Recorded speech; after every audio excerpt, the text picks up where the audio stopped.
Hola, muy buenas noches, bienvenido a Mira quién habla. Vamos a comenzar este programa con un tema que nos duele a los peruanos y sobre todo nos lleva a una etapa, nos traslada a una etapa de nuestra historia que ninguno de nosotros quiere recordar. El fin de semana anterior, una patrulla del ejército fue atacada por los terroristas de Sendero Luminoso mientras transportaban material electoral entre los pueblos de Santo Domingo de Acobamba y Matichacra en las lejanías de la provincia de Huancayo en Junín. Esta patrulla salió de madrugada de la base militar de Jauja y lo más desconcertante es que viajaba en 4 camionetas desprovistas de seguridad que el ejército había alquilado a 4 civiles de la zona. Todavía era de noche cuando una columna senderista atacó al primer vehículo que encabezaba la caravana y acribilló al chofer. Luego al segundo vehículo, estos senderistas lo hicieron volar con una granada. Y antes de que los soldados que venían también en las otras camionetas de la patrulla militar, antes de que ellos atinaran a disparar, pues ya había volado la segunda camioneta, ¿no? Claro. Hay una caravana y voló el segundo vehículo. El segundo vehículo. Lo ocurrido muestra que la columna senderista conocía del desplazamiento. Esperaron a esta patrulla que había partido en caravana con una carga de explosivos en el camino, ¿no? Claro, que habían enterrado en la carretera. Sí. Y creo lo que todos nos estamos preguntando es cómo es posible que Sendero Luminoso haya tenido la información del día y la hora del desplazamiento de esta patrulla militar en la zona del Braen. Sí, en medio de la oscuridad, todavía no amanecía, los senderistas abrieron fuego desde lo alto de la carretera, abrieron fuego y hirieron a un teniente y a 4 suboficiales. Tenemos las imágenes, las fotos de los suboficiales, muy jóvenes todos ellos, y los soldados que iban en las camionetas de atrás buscaron refugio entre la maleza.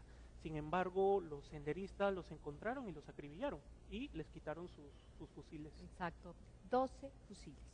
12 fusiles. Los senderistas, los terroristas, le robaron a nuestro ejército 12 fusiles marca Galil. Galil. Son unos fusiles israelí Galil. De origen israelí, exactamente. Y esta columna que comanda un terrorista alias llamado o usa el alias de Julio Cañahui, pues resultó ilesa, no tuvo bajas, no hubo heridos y nos robaron armamento de primera generación. Una vez más, en vísperas de elecciones, Sendero hace lo que ya ha ocurrido antes, ¿no? Comete atentados durante el traslado de material electoral y causa bajas al ejército peruano, nos causa un gran daño y además se roba este equipamiento. Esto en medio de una zona que cuenta para fines operativos con un gran presupuesto que además no es auditado, ¿no? Porque el presupuesto está en gran parte bajo el rubro de secreto, no está auditado. Entonces, ¿cómo puede estar pasando esto a estas alturas, ¿no? Sendero retoma la iniciativa, vuelve a ser quien ataca, nos coloca a la defensiva y se supone que durante todos estos años hemos avanzado con este presupuesto al que tú haces referencia. Pamela. Justo el tema del presupuesto, entre el 2014 y el 2015, el gobierno ha aumentado el presupuesto para la compra de armamentos de la guerra que se está viviendo en el Brae. Lamentablemente parte de estas compras han sido catalogadas como secretas y no han podido ser auditadas, pero otra parte, las compras públicas, ya están generando suspicacias. Sí, han sido muy cuestionadas. Por ejemplo, la primera compra es la de los lanzacohetes a China. Esta compra costó 122 millones de dólares. Se compraron los lanzacohetes a esta marca china, es Norinco, y que esta marca ha sido cuestionada porque le vendió primero armamento a los cárteles de la droga en Colombia y también a las FARC, a las Fuerzas Armadas Revolucionarias de Colombia.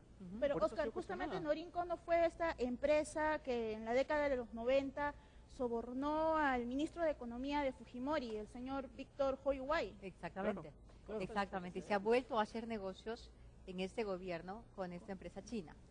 La otra compra cuestionada es esta de los helicópteros rusos MI-17-1 SHP. Tal es el nombre del modelo, ¿no? Se ha invertido 528 millones de dólares, son 24 naves, más o menos cada una vale entonces 22 millones de dólares, y estas han venido con fallas en la potencia de los motores. Esta pieza que se llama alaves, que es lo que contribuye a la potencia, falla, no le da la velocidad necesaria y son helicópteros prácticamente que no responden a las necesidades. Pese a ello, dentro del Comando Conjunto, en esta investigación que hay por el atentado del día 9, hay una hipótesis, ¿no? ¿Por qué no se trasladó el material electoral en estos helicópteros? Si están en la zona, si están asignados a la zona, ¿por qué trasladarlos en vehículos alquilados a civiles? Claro, ¿no? se ha hecho una adquisición multimillonaria, se ha comprado helicópteros MI-17-1, ¿no es cierto?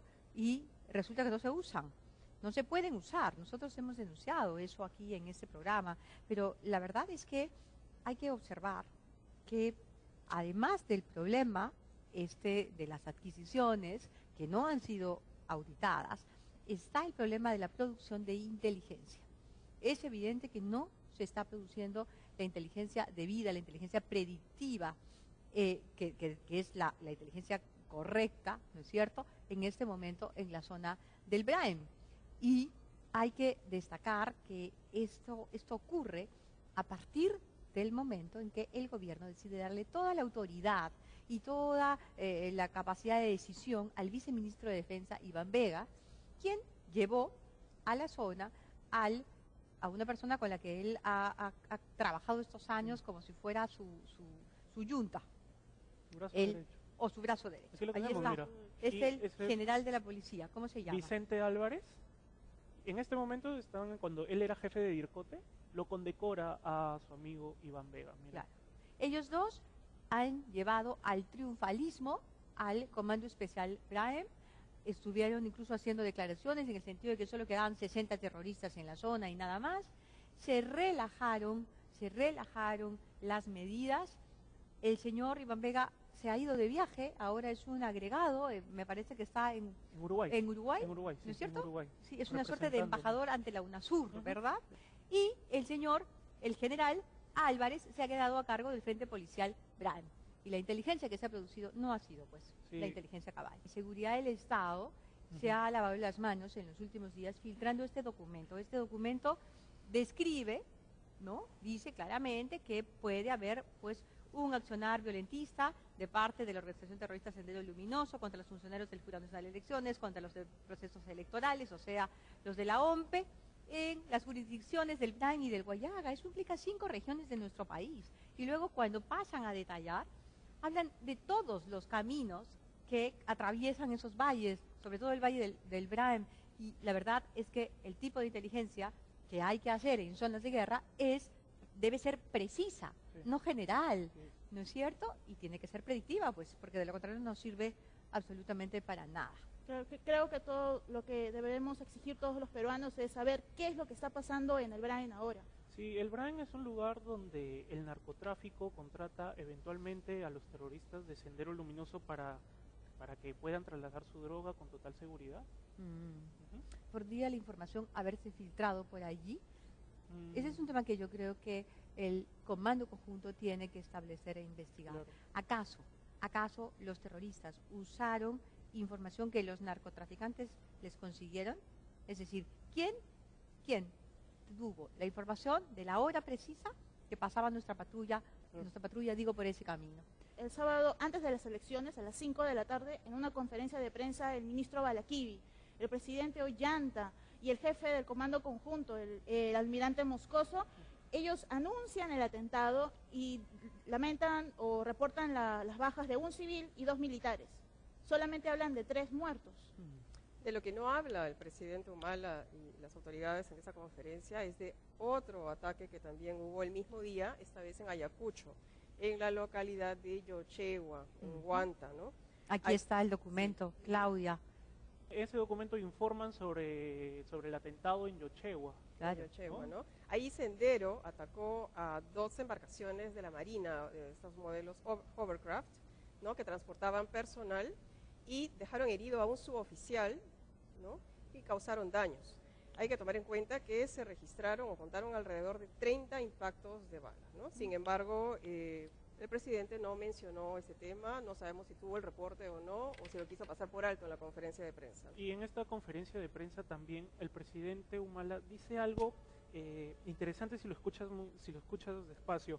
Él dice que la responsabilidad del Estado Mayor, que hay un Estado Mayor que lo conforman las Fuerzas Armadas y la policía, y que la responsabilidad de ese Estado Mayor la tiene la policía que está en el BRAIN, el Frente Policial BRAIN. ¿Y quién está en el Frente Policial BRAIN?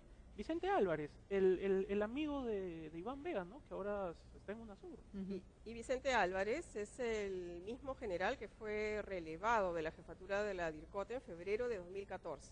¿Por qué fue relevado? Hay que recordar que se halló que los suboficiales de la DIRCOTE vendían el combustible, vendían la gasolina.